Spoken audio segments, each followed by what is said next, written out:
الصابرين الأجر وأن لهم حسن العقائب وبشرهم بأن عليهم صلوات من ربهم ورحمة وأنهم هم المهتدون. أستغفره وأشهد أن لا إله إلا الله وحده لا شريك له جعل عاقبة الصبر الغفران. وأشهد أن سيدنا محمدا رسول الله أقوى من صبر صلوات الله وسلامه عليه وعلى آله وأصحابه ومن بهداه مهتدون. أما بعد فعباد الله أوصيكم ونفسي بتقوى الله عز وجل. يقول الله سبحانه وتعالى في محكم تنزيله: يا أيها الذين آمنوا استعينوا بالصبر والصلاة إن الله مع الصابرين. ويقول أيضا: فاصبر كما صبر أولو العزم من الرسل. Chers frères et sœurs en islam, chers invités d'Allah, rendons tous grâce à Allah, Seigneur de l'univers, Maître des cieux et de la terre et de notre pouvoir absolu. Lui, il nous a fait grâce ce matin. Nous nous sommes réveillés en pleine forme et nous nous sommes retrouvés dans la maison d'Allah pour répondre à son appel de la prière du vendredi. Nous attestons et en toute divinité digne d'être adoré en dehors de lui. Et nous attestons que Mohammed sallallahu alayhi wa sallam est son nom de serviteur et de salut. Salut et paix sur lui, sur sa noble famille, sur ses valeureux compagnons, tous ceux qui vont se savoir jusqu'au jour de la résurrection, face à Allah que nous soyons parmi ces fidèles. Chers frères et sœurs en islam, je vous exhorte, je vous recommande ainsi que moi-même à la crainte révélation de Dieu. Craignons Allah. Il faut avoir peur de Dieu. Il faut avoir peur de Dieu, c'est lui qui l'a créé. Il faut avoir peur de Dieu, et c'est peur de Dieu qui sera le retour. C'est à travers la crainte de Dieu que vous et moi, Allah va nous accorder à notre fréquence, Allah va nous accorder à notre fréquence. Depuis quelques vendredis, nous imams ont lancé une série de sermons sur la vie du messager Mohammed alayhi salatu wa salam. Et quand on parle de la vie du messager alayhi salatu wa salam, nous parlons de l'islam. 63 ans, la vie du prophète alayhi salatu wa salam, mais il a fait les 3 ans au service d'Allah subhanahu wa ta'ala et en messager.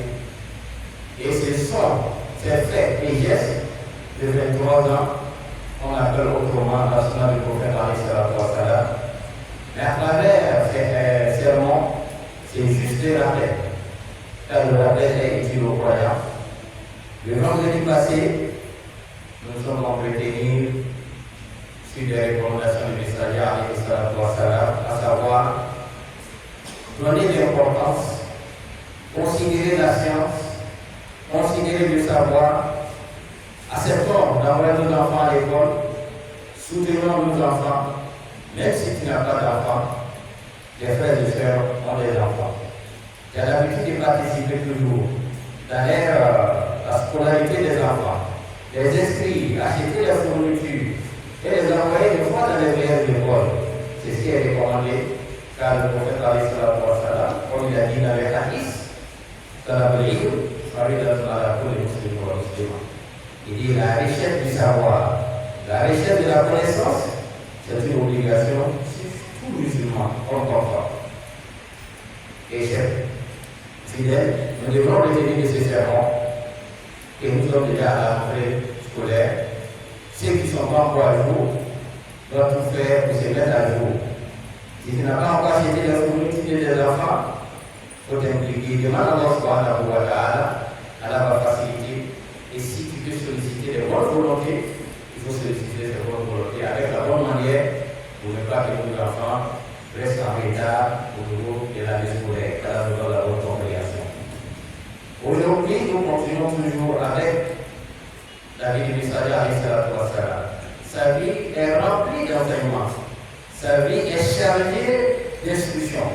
La vie du prophète Mohammed sallallahu alayhi wa sallam, c'est notre dictionnaire.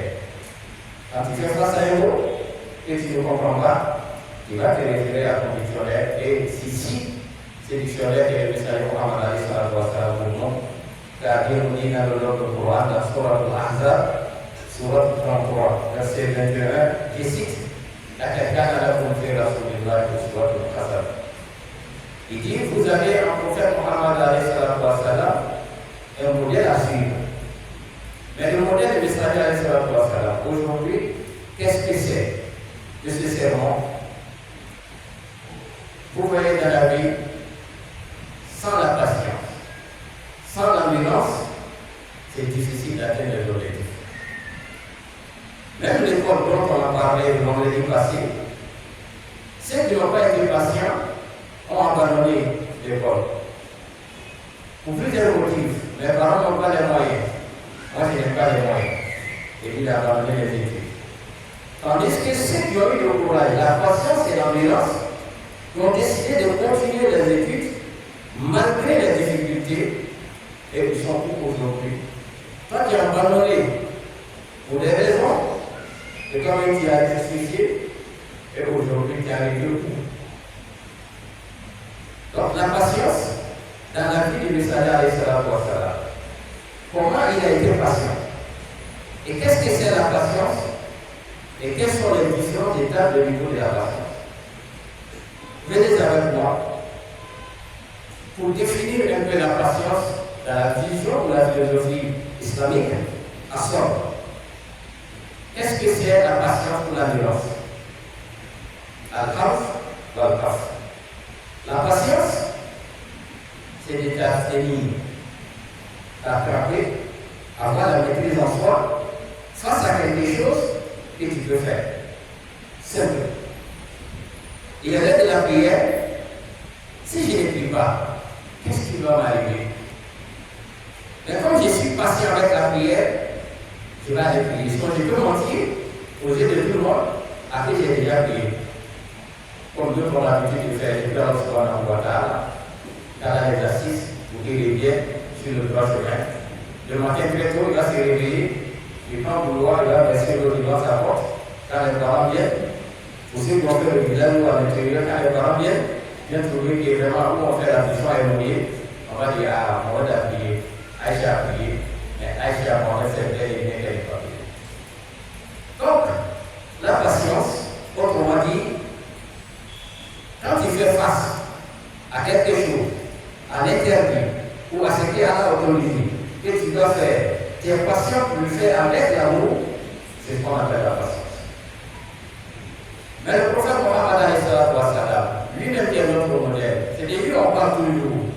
Qu'est-ce qu'il parle de la patience? Hadith rapporté par Muslim, où le messager Mohammed alayhi salatu wa sallam nous dit ceci, c'est la patience, il dit ensemble, il dit la patience, c'est une lumière.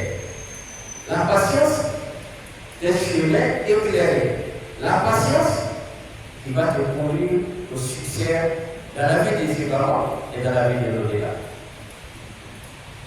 Chers frères et sœurs, chers croyants, restons toujours patients. Mais la patience a trois étapes. La Sabr, à la Ta'a. La première étape, le premier niveau de la patience, c'est d'être patient dans la relation de Dieu. C'est d'être patient lorsque Dieu te demande de faire quelque chose et tu fais avec la bonne manière. Ça, c'est la première catégorie de la patience. Exemple, venez à la prière de Juma. Tu peux travailler, tu jettes ta cabine, tu fais tes transactions, tu conduis ta voiture, tu peux avoir 10 000 francs ou 15 000 francs. Et quand tu es là de la prière de Juma, on t'a lancé même des commandes pour ceux qui sont dans les BCC. Et tu regardes la commande, ça peut être à 7 000. Et quand tu regardes la distance, ça m'arrange. Et tu regardes l'heure. Et tu regardes la commande, tu dis, moi, je veux privilégier la commande d'Allah subhanahu wa ta'ala. Tu es patient, la première catégorie, dans l'adoration d'Allah subhanahu wa ta'ala. La deuxième catégorie de la patience, tu as été patient lorsque tu avais la possibilité de désobéir à Allah. Désobéir à Allah. Tu travailles quelque part. On t'a envoyé un dossier. Et tu sais très bien que le dossier qu'on m'a envoyé, ce n'est pas un bon dossier. Le dossier ne le comprend pas encore. Mais la personne m'a proposé 5 millions. En contrepartie, il faut faire passer mon dossier à quel offre moi je vais avoir. Tu as regardé les 5 millions. Tu peux prendre les 5 millions. Tu lui donnes le travail. Dieu dit nous pour lui. Mais sachant bel et bien que Dieu est avec toi, la proximité de Dieu, qui t'a aidé à résister, à être patient et endurant, j'ai besoin de 5 millions aujourd'hui. Mon enfant étudie à l'étranger. Si j'ai des 5 millions, ça va me permettre de le scolariser. Si j'ai des 5 millions, c'est lui qui sont des enfants qui sont à côté de moi, je peux payer leurs études. Et j'ai pas de liste de fourniture à régler. Et je regarde les 5 millions, je regarde d'abord sur la je dis non, ça passe pas. Je dis non, ça passe pas avec la bonne manière face à la personne, sans l'humilier, sans l'exposer, et je vais trouver les mouches pour lui retourner ses dossiers et je me confie à Allah. Ça, c'est la deuxième catégorie de la patience. Et enfin, la troisième catégorie de la patience, troisième niveau de la patience, à sortir à la Allah. Être patient lorsqu'on est éprouvé. Éprouvé ici, l'épreuve dure, la maladie, la mort, perte d'emploi, ou autre chose. Je prends l'exemple, tu travaillais et on t'appelle un bon matin, on te donne le courrier. Courrier d'explication, d'explication en même temps, on dit non, que tu es licencié. Et aussitôt, si tu ne fais pas attention, si tu n'es pas animé par la foi et tu n'es pas solide, d'autres risquent de piquer une crise d'AVC. D'autres risquent de piquer quelque chose. Il y a d'autres, quand on les a enlevés à leur poste, ils ont piqué des crises. Mais l'islam nous prépare. Nous avons donné des exemples du Messiah à chaque étape. Revenons à l'étape de la prière. Le prophète étant à la Mecque, il priait. Mais les Kourachites, les mécréants de la Mecque, n'ont jamais lâché le prophète à chaque instant. Ils étaient toujours auprès de lui pour l'emmerder, pour perturber le prophète à ne pas mener bien sa mission. Et comment il a su supporter les caprices. Vous regardez sur la Torah. Un jour, le prophète il ne se sentait pas bien. Il avait souffrant. Il a fait 2 nuits, ou soit d'autres disent 3 nuits, où il n'arrivait pas à s'adresser à Allah comme il faut la nuit. Mais les mécréants ne lâchaient pas le prophète même la nuit. Pendant ces prières nocturnes, il observait toujours.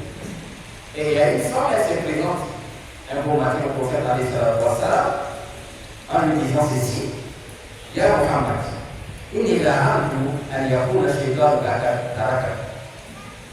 Oh messager, oh Muhammad, parce que lui ne croit pas au prophète il dit: j'ai l'impression que ton diable, ton shaytan, t'a lâché pendant quelques minutes. En t'observant, il n'avait plus à prier. Ou soit, qu'est-ce qui n'a pas marché? Et aussitôt, Allah va répondre à cette pauvre dame. En disant ceci,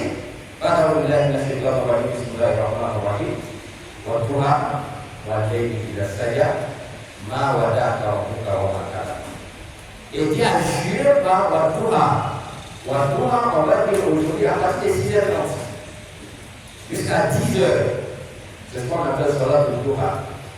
D'autres racontent comme 2 rakats, 4 rakats, 6 rakats ou 8 rakats. C'est les prières que le prophète Mohammed avait l'habitude d'accomplir. Mais Dieu va jurer par ce temps.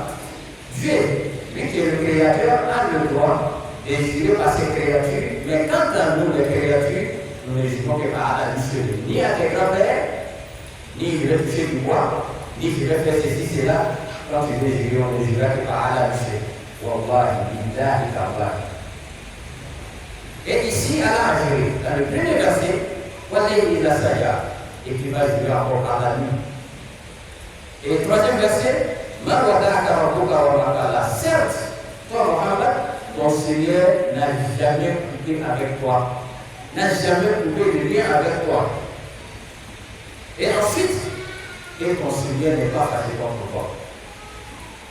Parce que quand tu as l'amitié avec quelqu'un, quand tu es fâché contre lui, soit tu ne laisses pas la parole, et votre visite habituelle, tu vas commencer à lui dire ça, ou bien tu ne vas pas visiter la personne jusqu'à ce que vous allez vous réconcilier.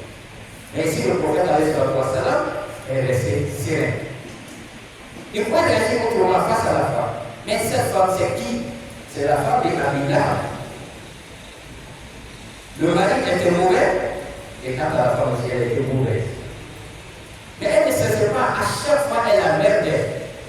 Où le prophète pouvait passer, elle partait jeter des ordures sur le chemin du prophète Mohammed sallallahu alayhi wa sallam.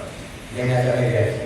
Il disait toujours, avec la patience, que nous allons atteindre l'objectif. Deuxième niveau de la patience, là, on est patient dans l'adoration. Ça, c'est encore facile. Vous savez, patient face à l'éternité, c'est ce qui est difficile. Tu es marié, tu es avec ton mari ou avec ta femme. Il y a des moments difficiles dans chaque couple. Mais est-ce que c'est pas parce que les moments sont difficiles que nous allons nous séparer? Les moments sont difficiles qu'on va commencer à insulter l'autre. Les moments sont difficiles et toi tu vas dire, ah, le jour où je me marie, on m'aurait dit que cette femme-là, elle n'a pas apporté le problème. Ah, je me souviens maintenant, le jour où je me marie, on m'avait dit que cette femme-là, je ne veux pas me marier avec lui. On entend ça régulièrement. 20 ans de mariage, 25 ans de mariage, et c'est aujourd'hui que je regrette d'avoir marié avec ces derniers. Non. Mais où tu mets tes enfants? Si tu n'as pas eu de bonheur. Et ce que tu as pu réaliser face à la société, devant Allah subhanahu wa ta'ala, tu étais un homme responsable, une femme responsable, et tu avais des récompenses, et aujourd'hui tu regrettes. Et tu dis que je vais divorcer. Si tu divorces face à Allah et face aux hommes, quelle sera la lettre de la société sur toi? Pour vous confier votre responsabilité à un homme qui n'arrive pas à gérer son foyer. Et quand on regarde cette femme, pour nous, on va dire qu'il n'y a pas de défaut. Quand on regarde cet homme, pour nous, il n'y a pas de défaut. Chacun a des défauts, des qualités. Mais nous sommes condamnés à changer les défauts et faire ça en qualité et améliorer nos qualités. Un jour, il rentre visite, qui est dans sa famille. Il a entendu parler d'une femme, conversation. Elle s'est plaignée de son mari, elle a commencé à bouder son mari. Elle a commencé à bouder son mari, elle a commencé à négliger son mari dans le foyer. Quand il vient du travail, elle dépose la nourriture, elle dit à papa d'état, ou bien mon papa, la nourriture est servie. Elle a monté jusqu'à ce que si de manger, elle va ramasser, ou soit quand tu vas y laver, ça fait partie de la semaine. Mais tu as constaté une semaine, quand tu es là, le salam, pour répondre à ton salam, c'est les difficultés. Le monsieur sait que ça ne va pas, et c'est vivre ça. La femme a préparé plus d'une semaine, le monsieur ne mange pas. Donc, Omar, s'il vous plaît, demande à sa femme lui dit que c'est dit que non. Et ce que tu as constaté, le fait qu'une femme ou son mari néglige son mari, et ça, ce n'est pas à notre niveau. Même dans la vie, dans la famille du prophète, ça arrive. Là, on s'adresse à des hommes qui n'arrivent pas à supporter le voir caprice de nos mamans ou soit ses épouses. Aussitôt, on va se lancer au prophète pour aller s'imprégner de la réalité, pour aller chercher à connaître la réalité. Et il arrive, il trouve sa fille Hafsa. Hafsa, il fait partie des épouses du prophète en lui posant le problème. Hafsa aussi a commencé à sourire en regardant son père. C'est ce qui t'a fait déplacer pour venir. Et nous, quotidiennement, que nous voulons le prophète Mohammed alayhi salatu wa salam. Des fois, nous négligeons le prophète Mohammed alayhi salatu wa salam dans notre foyer. Mais si le prophète a été boudé, il n'a jamais fait savoir ça à un de ses compagnons. Il gérait toujours ces différences-là entre lui et ses épouses. Et quant à toi, si ça ne va pas, tu commences à laisser. Quand ça ne va pas, nous pouvons aller porter main. Quand ça ne va pas, nous pouvons dire à la femme, prends tes bagages, range chez tes parents. Quand ça ne va pas, il va abandonner la maison, abandonner les maisons conjugales. Quand on doit la bonne compréhension. Et ici, le messager, il a été patient dans la gestion de son foyer. Chers chefs de famille, soyez patients et endurants dans la gestion de vos foyers. Et c'est vice-versa. Dans ton entreprise, il faut que tu sois patient. Tu as commencé aujourd'hui, depuis bas de l'échelle, et un jour, avec la patience, si tu n'es pas pressé, tu vas terminer de l'entreprise ou soit la boîte où tu travailles. Mais quand tu es pressé, c'est parce que moi j'ai étudié à l'étranger. Moi j'ai des gros diplômes et c'est lui qui est là, qui a des bacs plus de, mais tu peux, il a des bacs plus de. S'il n'avait pas été patient et endurant, il n'avait pas travaillé pour prospérer l'entreprise, toi tu n'allais pas te présenter pour prendre la bourse. Donc la patience, c'est une lumière, on sort au diable. Et enfin, troisième niveau de la patience, on sort par le hasard. Quand on est frappé par un malheur, il faut être patient. Le prophète il a perdu tous ses enfants. 7 enfants, 6 enfants, c'est Fatima seul qui est décédé après le prophète. Si ses enfants, il a appelé ses 6 enfants. Mais Kalam n'est pas Kalamoussou, il voit la tombe des enfants. Et pour dire, le prophète, il a géré tous ces moments. Et il a perdu sa femme. Il n'a pas vu son père. Et il perd sa maman très jeune. Voici les différentes étapes que le prophète Mohammed a traversées, mais il n'a jamais empêché le prophète de mener sa mission. Quand il arrivait à Taïf, il allait appeler les gens à la bénédiction des dieux. Mais l'air de tout c'était quoi? C'était de l'habitude du prophète comme vous connaissez tous l'histoire. Mais il a été patient. Et c'est avec la patience, l'ange est venu voir le prophète qu'est-ce que tu souhaiterais qu'on afflige à cette communauté? Qu'est-ce qu'on montre à cette communauté de toi? Mais la patience du prophète vous savez c'était quoi? Vous imaginez, vous êtes présenté devant une entreprise un jour et vous avez été humilié, insulté, on vous a accepté. Et toujours avec la patience, je vais 16 ans. Et un jour, on va vous nommer le ministre de ces entreprises-là. Et toi, tu es le ministre aujourd'hui. Et on demande quelles sont les entreprises qu'on doit accorder ces faveurs. Et on te dépose le dossier de cette entreprise. Quant à vous, qu'est-ce que vous allez faire? Mais le prophète il va répondre, il dit non. Dieu, l'Assemblée de God. Aujourd'hui, on m'a lapidé. Mais les enfants et les arrière-petits-enfants seront de bons croyants. Donc Dieu ne fait rien. Quant à moi, il est resté patient. Et il allait trouver mieux ailleurs. Donc quand on tape à une porte, on ne t'a pas accepté. Il ne faut pas insulter. Il ne va pas sur les réseaux sociaux, humilier les gens, va tenter ailleurs. Tu sais pourquoi il ne t'a pas accepté là-bas. Nous, l'être humain, nous avons cherché de faire les moyens. Et c'est pourquoi Luqman dit à son fils, dans le Surah de Luqman, verset 17, Wasbir à la ma'asaba, mon fils, je te donne ce conseil. Sois patient de ce qui va t'arriver. Sois patient quand Dieu te fait grâce. Sois patient quand tu es malade. Sois patient quand on t'insulte. Sois patient quand tu veux obtenir quelque chose. Un apprenti mécanicien, un apprenti couturier, un apprenti maçon, s'il est pressé, il dit ah, les gens m'apprécient beaucoup, je vais aller faire mon entreprise. C'est une des entreprises fantômes. Et c'est eux, quand ils construisent, toi-même tu regardes, tu dis non, il n'y a pas de problème là. Parce que pourquoi? C'est lui qui est à la base, il a été pressé. Et il y a d'autres même qui vont anticiper, c'est donner des noms qui n'ont pas encore franchi en termes de vie. On doit rester toujours patient à tous les niveaux.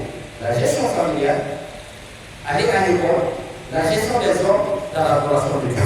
Et tel est le cas du prophète Mohammed sallallahu alayhi wa sallam, comment il a été patient. Et il dit dans les hadiths, en donnant conseil à sa communauté avec la patience, il dit voilà,